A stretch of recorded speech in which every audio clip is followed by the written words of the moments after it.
Kia ora everyone. I'm sitting with Andy Ross and he's wearing a hat from Kent Mulligan, the Modern Pirates hat. And Kent spoke about this legend in our podcast. Andy, what did you do last weekend, mate? Last weekend I went up to a property that actually Kent put me onto and got my cameras and went for a walk in the bush and just chilled out, tried to clear my head and it was good.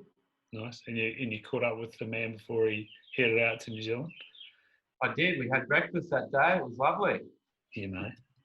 So how did you meet him? I met him through Eamon. Yeah. Eamon Waddington. I became friends with Eamon just online through Instagram. He was always really helpful with any questions I wanted answered, and I got an invite out to his family property.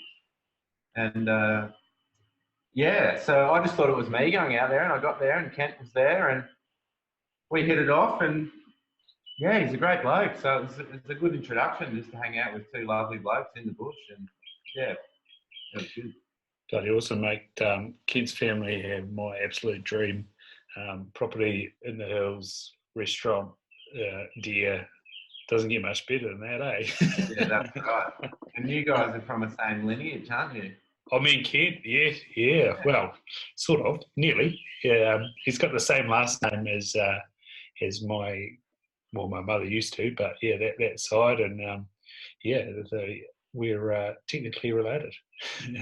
So maybe DNA. So we're hopefully going to catch up just before he shoots back over your way, and we'll meet in person. Hopefully, I've got my bow running again, and bought some more arrows because I made the. They disappear when you hunt rabbits, don't they? Oh, it's strange. Mate, I checked it up at work today just because the guys in New Zealand that go hunting, just like the Aussies, I've had plenty of information from you guys over there, but got a Facebook page and stuff. I sort of put up the photo of the rabbit carcasses, and I said, if you've got any tricks for not losing them, does light of knocks work? And one of the guys whose old man runs one of the sort of not quite high fence, but sort of estate type thing, where they've got private property and then they take people hunting it. Anyway, he had said that a metal detector was a good tool, and so basically that's what I presented. Delighted knocks and metal detectors, are they worthwhile? And that was the general consensus. So today I was asking. We use a metal detector at our archery club. Yeah. Yeah, they've just got one behind the door, and you can just go in there and grab it and strap it on and go out through the field finding your stuff. So they do work. I don't know about taking them out in the field, but we definitely use them at our archery club. Yeah, well, this was just around my mate's house, so would have been all good. So do you have to dig it up, or what's the go? I mean, I suppose it's just finding the tip there, and you'll see a little hole in the ground, but you kind of got to pull them out long ways. If you dig down, you're just digging this big long trench. But I mean, the metal detector that they've got there, I think, is from the 1930s, so you don't need anything fancy.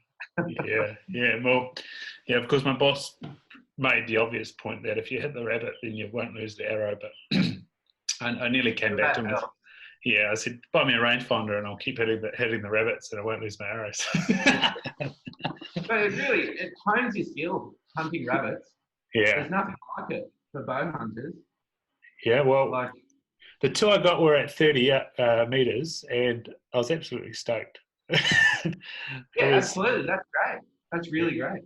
Yeah. I was, the guy whose property it is, he's the president of our Deer Stalkers Club here in Hawke's Bay, and he's got a real issue actually. Thinking about taking the 22 there out in the meantime, but he said, "Can you hit a bottle, a milk bottle?" And I thought, "Oh, probably." So that's when I started shooting at that cocoa box and trying to hit the red. I was doing well with that, so I was like, "Right, let's try and go do this." So, if I got the distance right, I was on the money, but obviously when you're guessing... You didn't have a rangefinder though, did you? That's right. When you're guessing, your margin of error is high and you pay the cost of it. You do, you do. Even with a rangefinder, I think the weekend that I went to Western Victoria, 3 arrows went missing. We actually had two. I had my arrow go down. I hit a rabbit and I hit it long ways, and it just took off and went down the hole with my arrow in it. And then another rabbit popped up 5 meters from it, and my mate was just over my shoulder, Joe, and he pinged this rabbit, and the rabbit straight down the same hole. Yeah. So it was my arrow and then his arrow down the hole. But yeah, it was just like, what? When does that ever happen? Two arrows down the same hole. Yeah, that's good. So what sort of heads are you using when you go rabbit shooting? I'm actually using these little like kind of washer things. They're just like little stars. I don't know who makes them. I've seen them. But I've tried everything. I've tried bunny busters. I've tried a whole bunch of different things. Yeah, but they just seem to fly the best, and they're only 5 grain, so I can just I usually run 125 grain head. So I just use 120 grain head and just screw that on, and so it's just weighted the same. It flies pretty well and doesn't whistle, and when it sticks stuff, it actually sticks stuff. And yeah, I just find those the Zawikis or the bunny busters they're meant to tip over in the grass. Yeah. I think they're the ones that you were running. Yeah, judo points is what the ones. Yeah, judo points. They just collect grass. Yeah. They're just like these big claws that go through grass and just collect everything on the way through. Yeah. So what I found with those is when I was shooting on the angle, it was all good. Like the first rabbit I got, again, I guessed 20, which is what I've been shooting at, and was low. And the silly thing stayed there, so I just went up the next pin and smacked it. But when it was on the angle or shooting into the hillside, then it was there, blatantly obvious, there to pick up.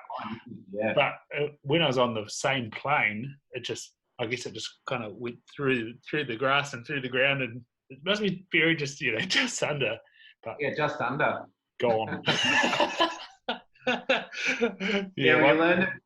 You learn to put your shots right when you're hunting Western Victoria, and there's prickly acacia everywhere, and you put an arrow into that prickly acacia, it's everywhere. It's horrible stuff. Yeah. And so where did the sort of bow hunting and stuff begin for you? Because obviously you've been on the Into Deep podcast, and I'm going to talk a bit more with you about that, because I was sending you my live commentary. And thanks for listening to. Quick rundown is that I was in a pretty dark place in my life, and I was trying to get out of it, but I didn't really know how to get out of it. And I've surfed since I was 6 years old, and I've skated since about the same, and neither of those two things were really. I didn't have any passion for them. So I would go and do them, and it would be great. It would be a day out. I couldn't skateboard. I can't really skateboard anymore, really, because so many injuries, and I can't take time off work. But I would go surfing, and I'd come home, and I was in a really, really bad place. And like that, those drives home sometimes were, I could easily just not go home. To a relationship that was amazing, and everything was great, but I just kind of was, listening to some podcasts, listening to Rogan, listening to a few of those things, and I was like, wow, I really don't have a challenge. I don't have anything that's driving me to learn and move and push forwards in my life and be happy with the person that I am. So I've always been in the bush. I've Gold Coast growing up, and then Northern New South Wales after that, and always been in the bush there, and lots of bush time when I was a kid with my mum and with my granddad and stuff like that. And I was like, oh, I love the bush. And I hadn't really put too much time into exploring deeper into the Victorian forest. And so I was like, oh, maybe I'll just go do a few walks. And in the back of my mind, when I started to do some more bushwalks, I was like, I could be out here, having a challenge, doing, hunting for food or whatever. And the more that I looked into the archery and bow hunting, I was like, well, there's a community, there's a learning curve, and that learning curve seemed to be a similar parallel to skateboarding and surfing, with single-minded focus on the job at hand and lots of failure. And I'm pretty good at hurting myself and getting back up and trying again, and that's what skateboarding is. It's just fall off, try again. So I went out and spent a ridiculous amount of money on equipment before I'd ever done it, and then joined the archery club and went down there and got a tremendous amount of support from a bunch of guys down there that were like, get in there, and that was kind of me learning from my elders and people that were around me, and I just put myself into that community and started asking questions. You know, there's so many things that went along with it, like providing my own food and doing my own pathway to manhood, I suppose you would call it. And yeah, so all of those things just meshed. And the more that I did it, the more that, you know, I set myself a goal to kill a sambar deer. That was my goal. I was like, this is what I have to do. I have to train, I have to practice, I have to get out there and do it. And that was a really challenging time in my life, was to push and to just to go bush, because I was so depressed. But I knew that if I did that, that stuff would lift. And I had an understanding of, you know, I was seeing a counsellor, I was seeing a great counsellor, and just having good support network around me. Not that I told a lot of people what I was going through, but knowing that the more that I pushed towards this goal, the happier I would become. And I realised inside of that, that I was setting small goals that I didn't realise. I thought that this killing the sambar deer was the be all and end all, but I didn't know how to tune my equipment. I didn't know how to build arrows. I didn't know how to shoot a back tension release. I didn't know where to find deer. I didn't know any of these things. So I realised along the way that it was quite often the drives home from going out and not seeing a deer, or seeing a deer, or seeing three, or seeing an echidna, or, you know, wombats, or whatever it was. And I would actually come home and literally pat myself on the back as I was driving home to congratulate myself on actually pulling myself out of a hole and just doing it. And I would look at the people in the cars beside me, and I'd like give them the finger out. Like, I'd be like, you motherfuckers didn't see 3 deer this afternoon, and I did. I would laugh. Like, that was it for me. I was like, oh, I'm hooked on this thing. I'm having these experiences. I'm doing it by myself. And yeah, that just started this wave of goodness that just came across my life. And yeah, it's just changed me no end, and, you know, allowed me to grow inside myself and showed me how to stand on my own 2 feet, you know.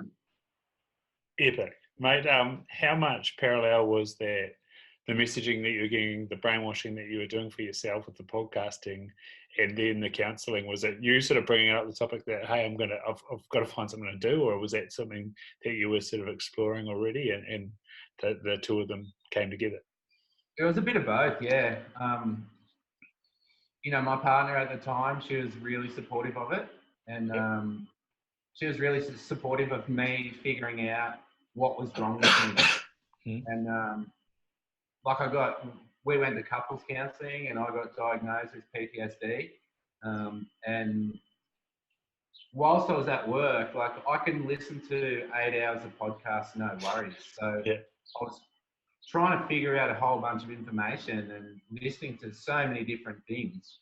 And I think that there are a few key players inside of that. Like Shane Dorian was a big player inside of that, because I just looked up to him since I was 15 years old, and the way that he runs himself and his life. And so,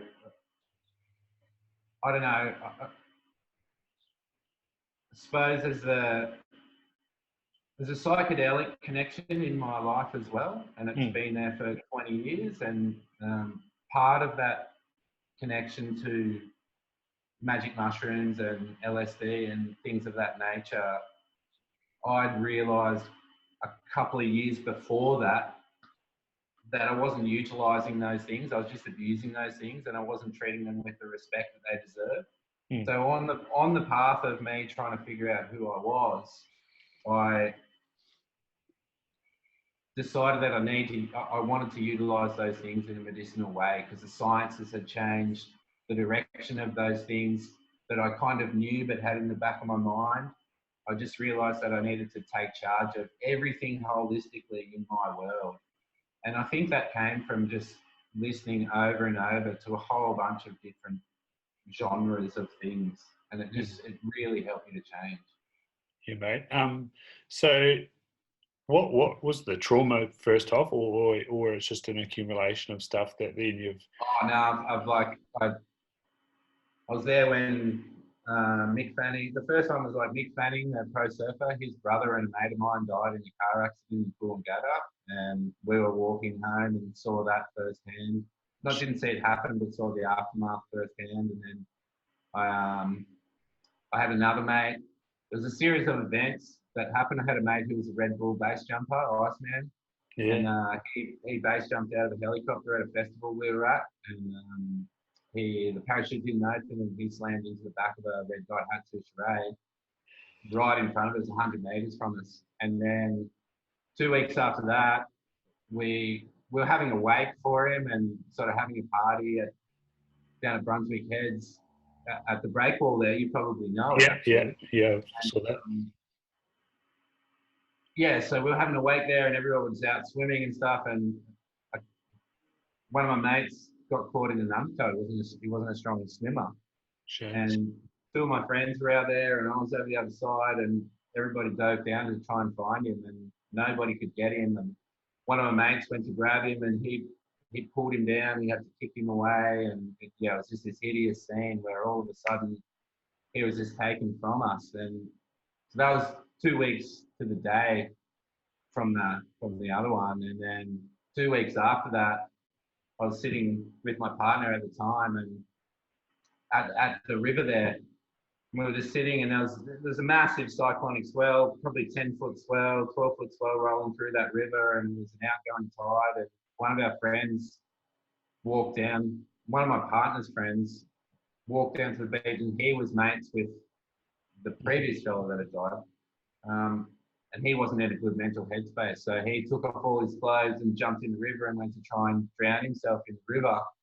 So, yeah, it was just this hectic scene where I swam across Brunswick Great Wall at 1,000,000 miles an hour across the river there to try and jump in after him with another fella who came in and grabbed the life ring, and we bailed out to sea. And yeah, it was a hectic scene. So there's been a few instances in my life where I've just been party to heavy situations that nobody should really have to go through, as well as losing a bunch of friends to suicides and brain cancer and all these different things that when I add them up, I'm like, fuck.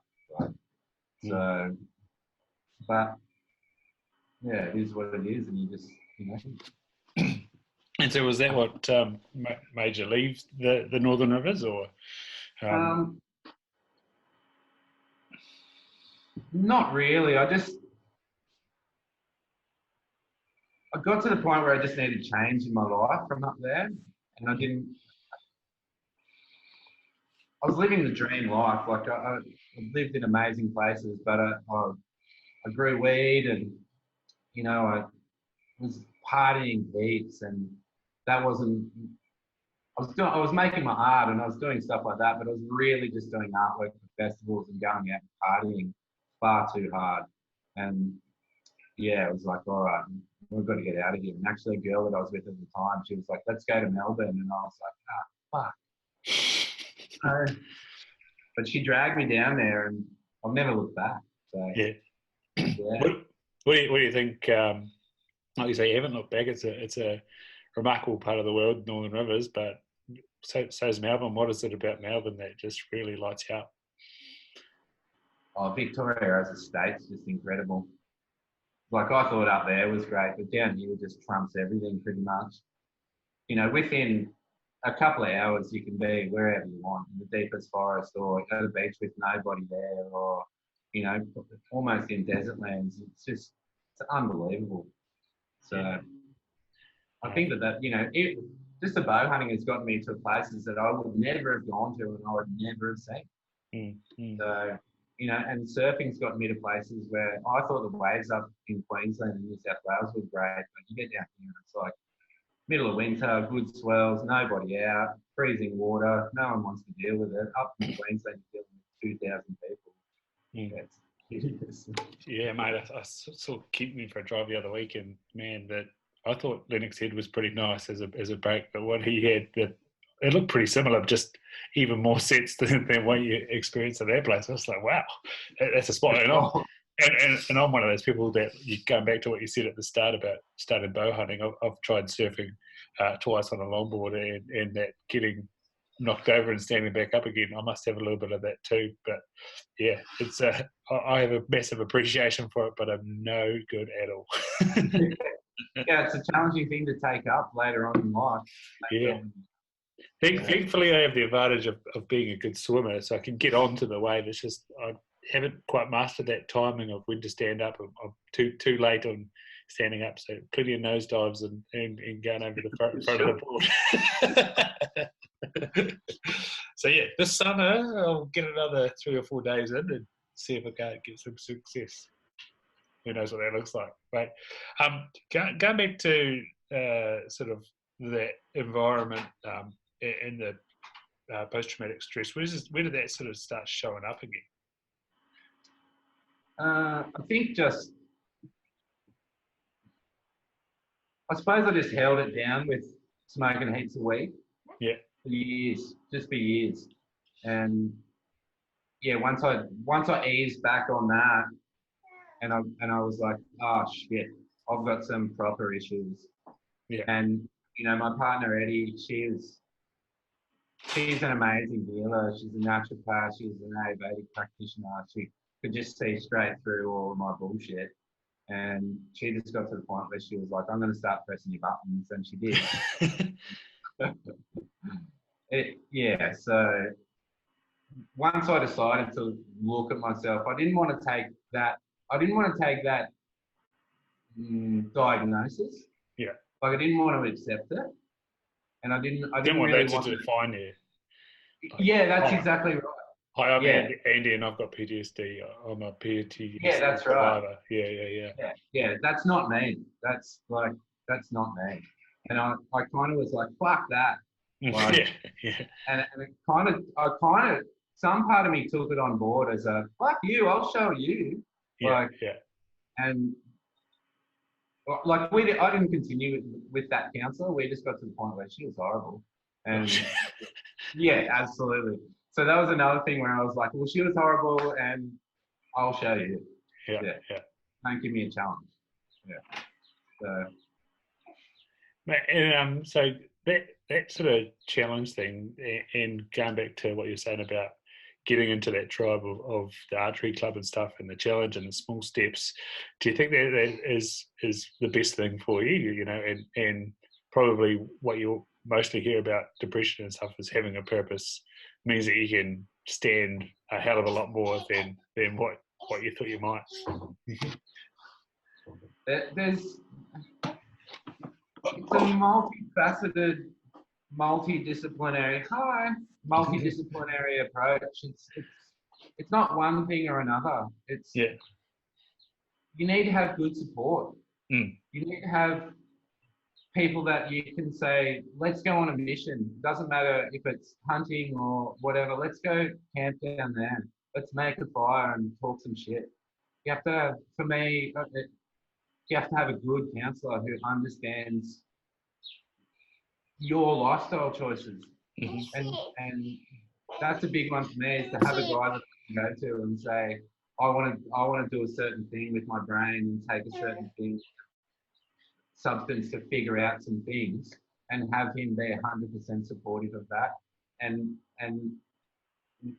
help me integrate those things that I've thought about, and help me to understand that inside of my hunting I was setting goals and I was achieving goals, and I didn't realise that I was until I could sit down with him and I'd come back every couple of weeks and he'd say, oh, you did this and that and did that. That's not nothing.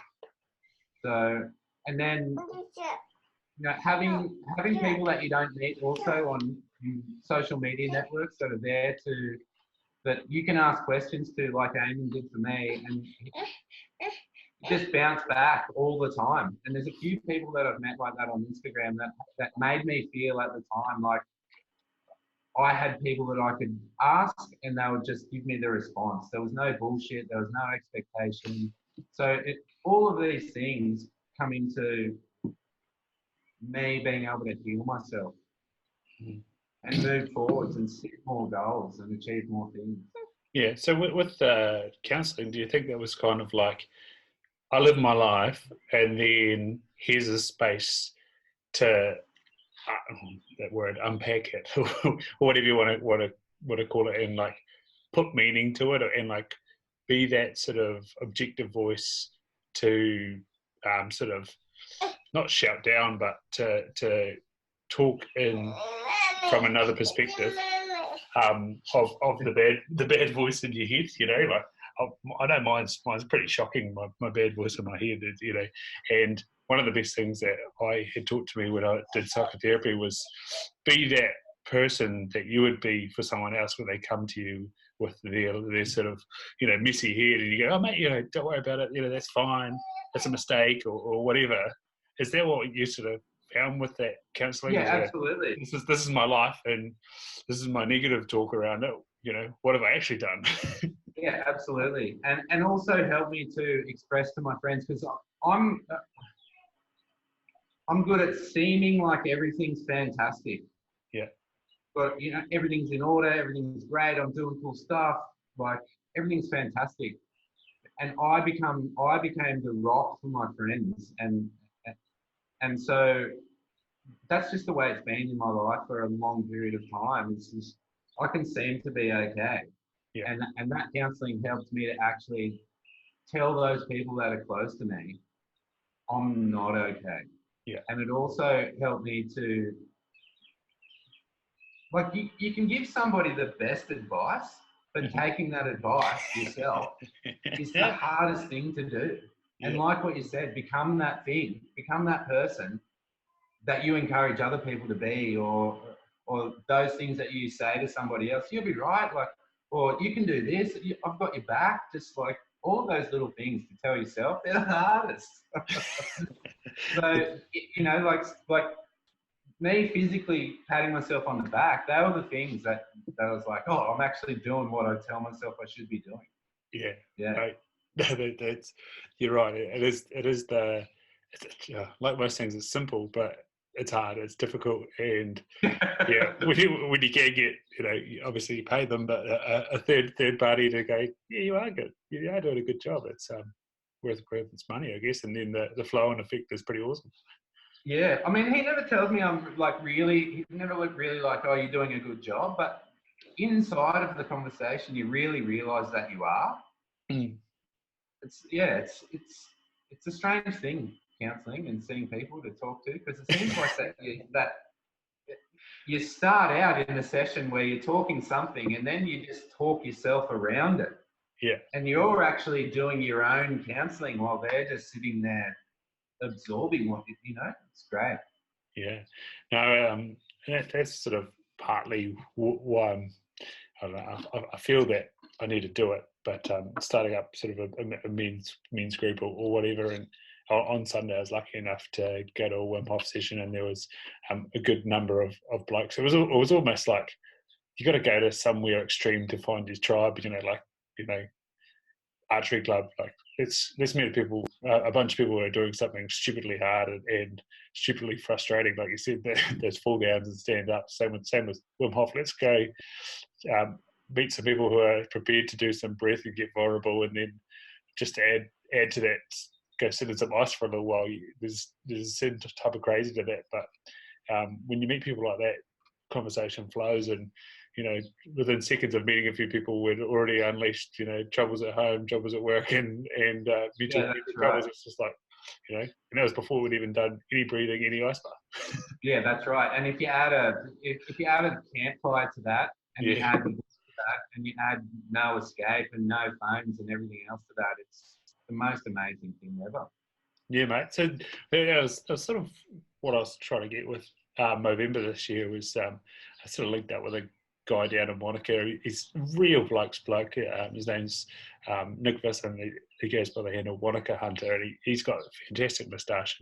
And he was, he said, "No, I'm not shaving it off, but I'm definitely behind this." And it was basically what you just said there. Like, people see hunters and they think Elmer Fudd, but really hunters are yourself, a graphic artist, myself, an optometrist. Our president of the Deerstalkers is an ex-lawyer, now farmer, Gwyn Thurlow, that I had on before. He's a lawyer, and his brother's a lawyer. There's plenty of and they're chippies, and they're painters, and they're farmers, and they're gardeners, and they're it's just like everyone. But what you said there, the purpose, the passion, the reward of not even necessarily getting the animal, but being out there, seeing things, touching nature, getting grubby, getting stinky, having a chat around a fire, the conversation that comes from it is just a powerful tool mentally, and that's what a big thing that Movember's about. And then at the same time, you're doing some fitness and nature bathing, which people are getting prescribed. Yeah, that's right, and it should be prescription.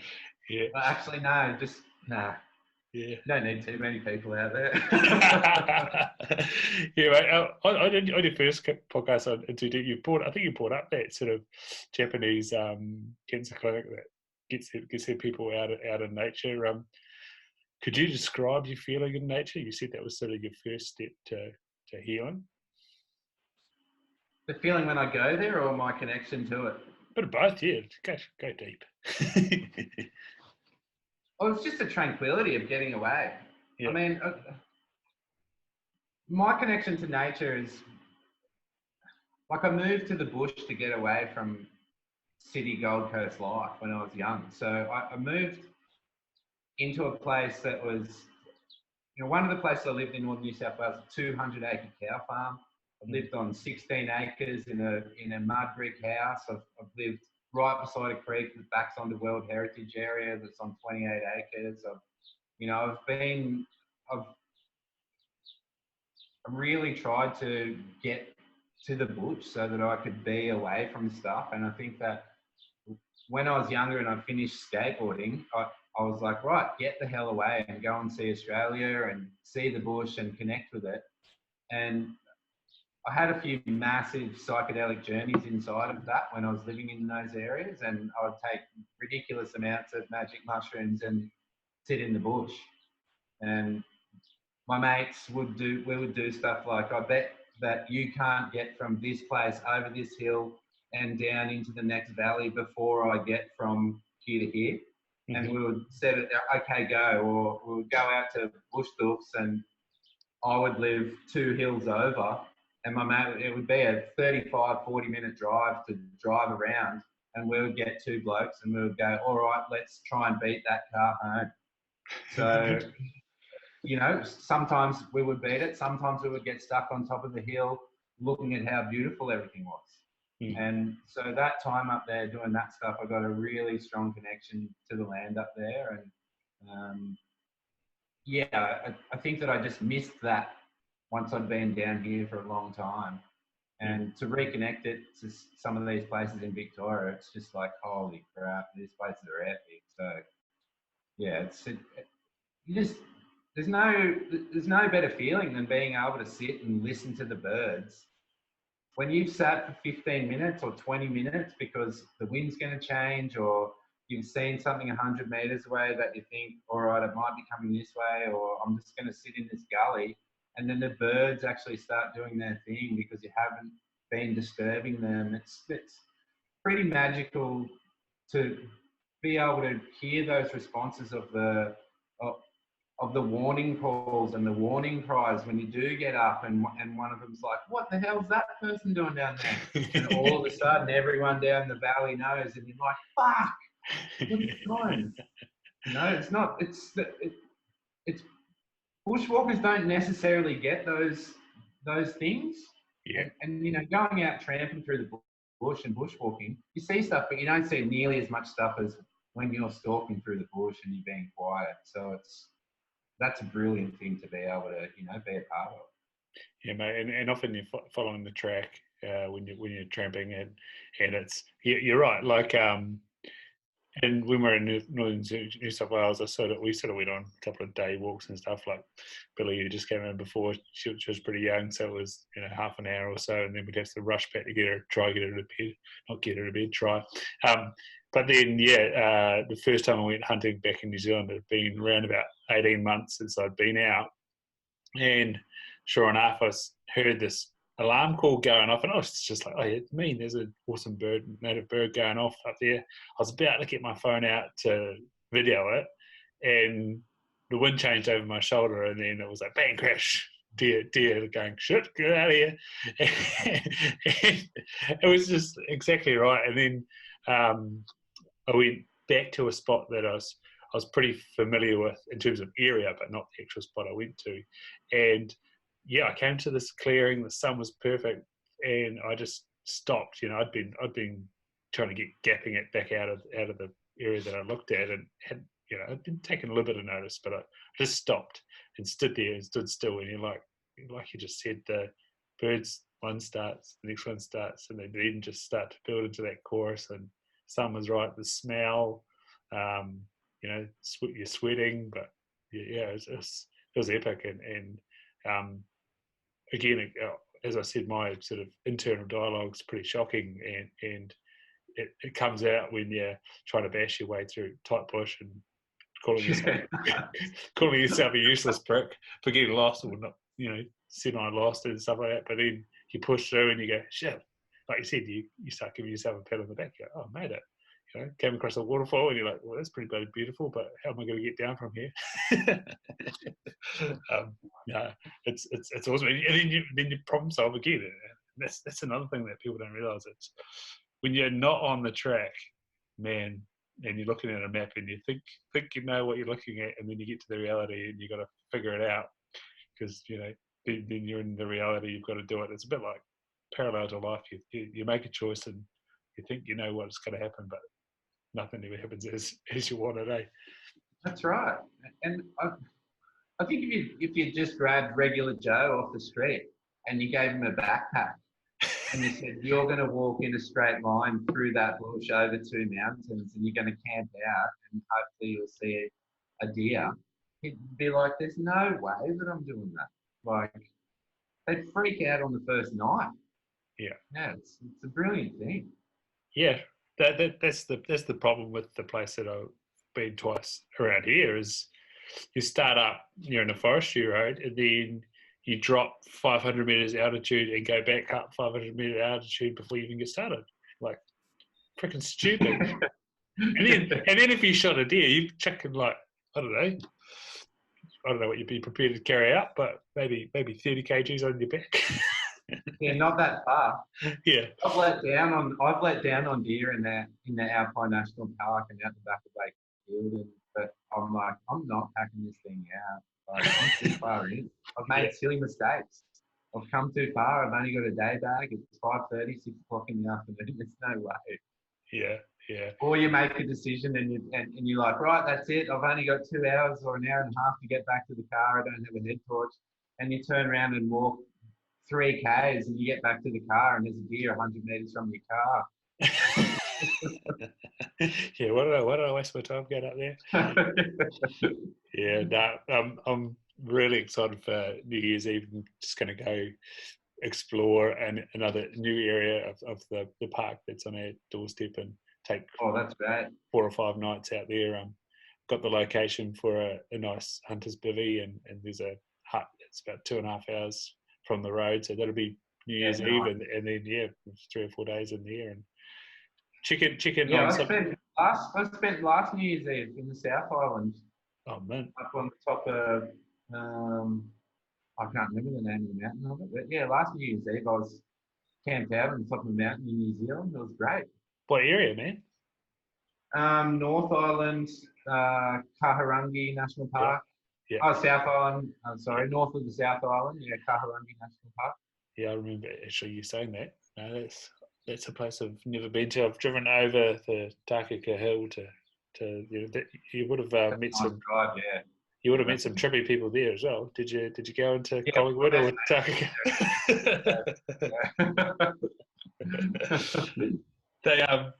used to have this New Year's party in there, and I can't even remember what it was called. Well, they still do. They still do have a It's a massive festival there on the river. Yeah. Some crazy thing. Still going there. We drove past. It's in an amazing place. It's a crazy valley, and there's a comedian in New Zealand, Di Henwood, and he tells many a story about being at that place, chewing his face off. He makes a lot hard of it, but I can imagine it wasn't funny at the time. Yeah, well, we drove back after we'd been out there for a few days, and we came back through where that festival is, and we were just like, holy crap, it's taking us sideways. I think it was a 3 or 4 day festival. It was just like, oh god. Yeah, no, it's there's pockets like that everywhere, eh? Pretty crazy, mate. How much can you talk about, like what you were up to last night, or what you're working with that psychedelic sphere? I can talk about it. I've passed it with my friend and my business associate. So he was like, yeah, talk about it. It'll just push you to actually push the website live. So nice. Yeah, we're setting up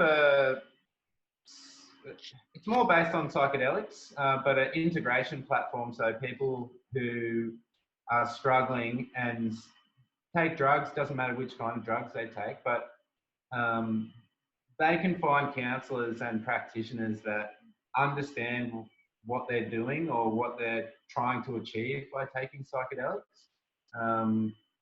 Obviously, the literature and the science has changed dramatically over the last 5 or 6 years, and it was very challenging for me to find a counsellor who understood that I was going to take 5 dried grams of mushrooms and see where my issues were. And so when I came across that person through a recommendation of a friend, it literally saved me thousands of dollars and hundreds of hours possibly talking random shit to people that didn't understand where the science and the medicine front of that have gone. So we're taking it upon ourselves to set up a platform that will allow people to find those individual practitioners that fit their need. And just for, like, obviously we can't supply psychedelics, and it's illegal in Australia and New Zealand and a million other countries to do one-on-one with patients and practitioners to sit down and maybe do MDMA for PTSD or mushrooms for depression or any of those things. It's illegal, but it's not illegal to talk to a trained practitioner before you do something and after you do something.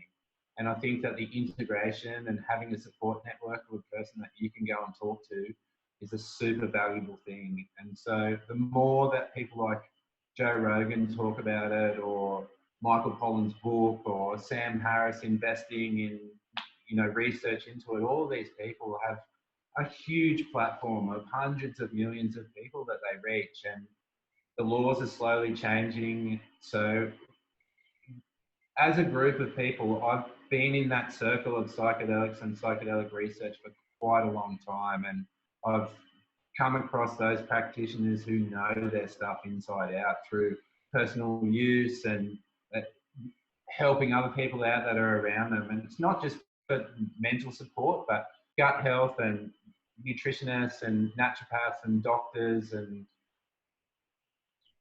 so we've got, currently looking at a couple of Western herbalists. We've got 5 naturopaths. We've got acupuncturists, Chinese herbalists, Ayurvedic practitioners, psychotherapists, psychiatrists, psychologists on board who have all put their hand up to say, we'd love to be a part of this platform. We'd love to help people out who are going to do that. And yeah, speaking of Rogan and those guys, because they've got such a big reach, and those books like Change Your Mind from Michael Pollan go out on the New York Times bestseller, there's people that are outside of my circle who are doctors, lawyers, maybe not doctors because they should know that research, but, highly trained professionals that have nothing to do with psychedelics, and they want to change their life because they've got issues. So they should be able to find a person that fits their needs to do that. Yeah, you say doctors should know the research, but yeah, there's not enough time. Yeah, there's that's a different can of worms, mate. And even in Aussie, and I don't know if he listens to this podcast or not, but he's been on at Pete Evans. He seemed to straight away pick up Jay Hawley after I had him on the Diabetic Carnivore. So I don't know if you are listening, Pete. We've got another guest for you right here down in Victoria, because I know. His next movie is going to be The Magic Plant, and then he's in the process of doing something about psychedelics. And I know he just was on an ayahuasca experience last month or the month before, and it's been a lot of his latest conversations. So yeah, yeah, and it's amazing how people are going to explore these things, and people are going to do it whether the government likes it or not, and that doesn't seem to be enough support around it, and enough people talking about the integration of what you go through and how you integrate that into your life. And it's probably the single most important thing, apart from actually taking that substance, is that integration. Yeah. Otherwise, it's just a waste of time and money and brain power. Yeah. And that if someone wants a really powerful podcast to listen to, and there's that one that I sent you the other day. Tim Ferriss, who was part of the funding for MAPS, he had one of the head researchers from MAPS on, and they had basically a discussion about what you just spoke about how as psychiatrists and psychologists, psychotherapists, counsellors, doctors, trauma people in cancer treatment, all that sort of thing, they're going to need to know about it. And so, MAPS is creating this situation where, hey, you don't need to go and do the substance, but you need to get an understanding around it, because this is the sort of thing that's going to present. Because and it's the same with going keto or fasting if you're having cancer treatment. Like if you were sitting there going, oh, that's stupid, well, you might be compromising some person's health or their lifestyle. And same thing with the psilocybin. If someone's been given a terminal diagnosis and they're petrified, and they hear that the satisfaction and the peace from taking psilocybin means that they live their last few days and enjoying it instead of being petrified. And you tell them that they're an idiot. What are you doing for their quality of life? So listen to that episode. It's the latest one from Tim Ferriss. Yeah, I did. I think it was with Dr. Roland Griffiths. No, different again. Right, let's figure it out. Let's talk again. I know there is that Sam Harris has released one today with Rick Doblin. Yeah. Nice. So yeah, that's brilliant. That's a brilliant podcast. Yes, it's episode 396, and she's Marcela Ortalora. Yeah, right. Saying that wrong. And yeah, that does, speaking about Rick Doblin, because I think it was like a MAPS bloody conference or something like that. So yeah. Well, I mean, they're the leaders in the research. Yeah. They're training practitioners. It's pretty amazing. Yeah, nice. Mate, I wonder how far we would have come if the research into it weren't made illegal in '76. It would be a different ballgame. So yeah, it's pretty crazy. 76, and like I say, the 60s and the LSD and stuff. And I think that's what a lot of why like people like Joe Rogan or Pete Evans, Tim, everyone, why they're talking about it, because they don't want to see. They want to see the positive of it. They don't want to see just get quashed and go underground and again remove that setting and people just creating the bad narrative around it when it could be so powerful. But I've seen bad stuff happen to people that are in a good way. So yeah, it's a double-edged sword. Yeah. So you take everything with a grain of salt, so to speak, and being able to provide a platform to help people through that. I think I don't want to be a hands-on person. I've thought about going and doing counselling and doing the training modality and stuff, but I think that being able to help people, and for me, not necessarily hands-on, it's a brilliant thing to be able to be a part of. Nice. Mate, changing tack again, do you make a habit of arguing with vegans, or that's just... They come to you. They say stupid stuff. But no, I've got a lot of mates that are vegans, and I don't tell them how to run their lives, but when they tell me how I should run mine, then I'll reply. Yeah. Nice, mate. So, I don't want to labour the fact, because you've got a 1 hour 20 discussion about it on that In Too Deep podcast, and it was, I think it's an hour 50 or something. Hour 50. Yeah. Well, as you know, I did it in 2 parts, and I thoroughly enjoyed it. You did well. Yeah. The best thing that you brought up was the bees, mate. How much are you into bees? Because I love them, but I don't know much about them. I don't know a lot about them either. I just know that it's going to be a shitstorm if we lose them. Yeah. And I think, sorry, I interrupted, but yeah. No, that's cool.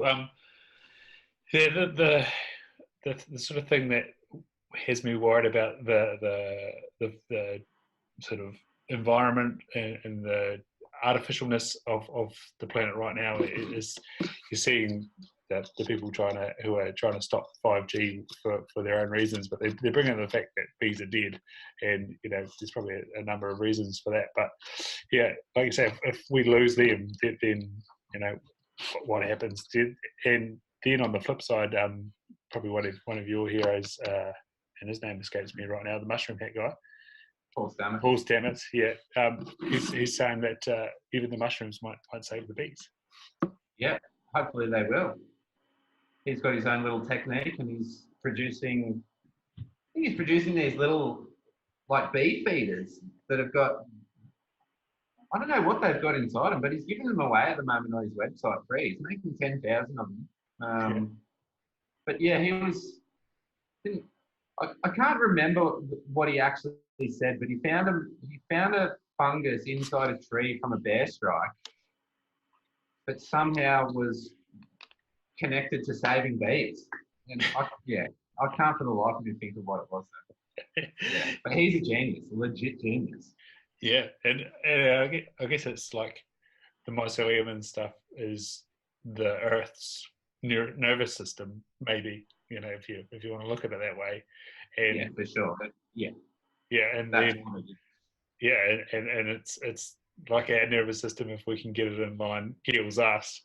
He's sort of suggesting, I guess, that if we can get the mycelium abundant and feed the mycelium and get the right environment going on, then we can fix some of these viruses and diseases for the bees, and they gravitate towards it. It's pretty buzzy. Yes.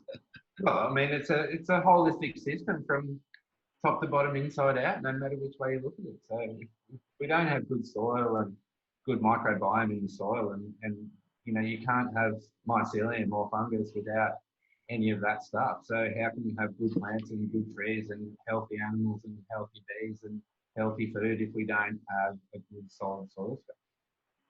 Yeah, no, it's a hard one to fathom, and there's too much information out there for you and I. But what's the direction that you're taking with your art is with these landscapes that are looking so real but are completely artificial? Is that like a play on the world right now, or? Yeah, well, I just make stuff that I want to look at, and as my life changes, what I want to look at changes, and I love those massive open landscapes. Sit on the top of the hill in the South Island of New Zealand, you can just see over the top of everything for miles, as far as you can see.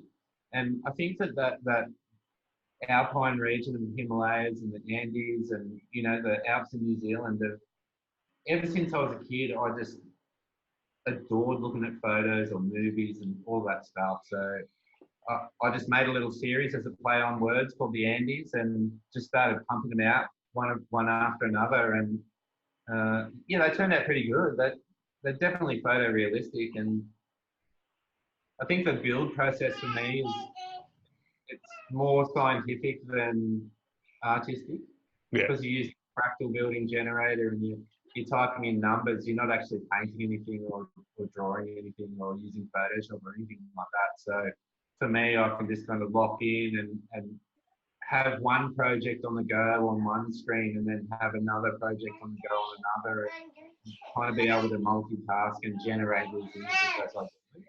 So it kind of feels like I can sit and research or watch a podcast or do that style of stuff at the same time as being creative.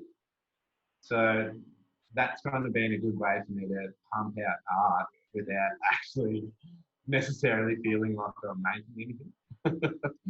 No, I think that reckon makes it even sweeter that not only is it an artificial world that looks real, but you're at the same time doing these artificial things connected to a wider world of podcasting and videos and life. It's quite a juxtaposition, I guess.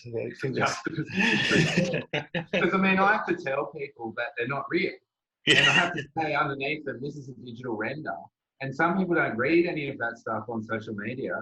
And they'll say, where did you go this weekend, Andy? And they think, like, where's that?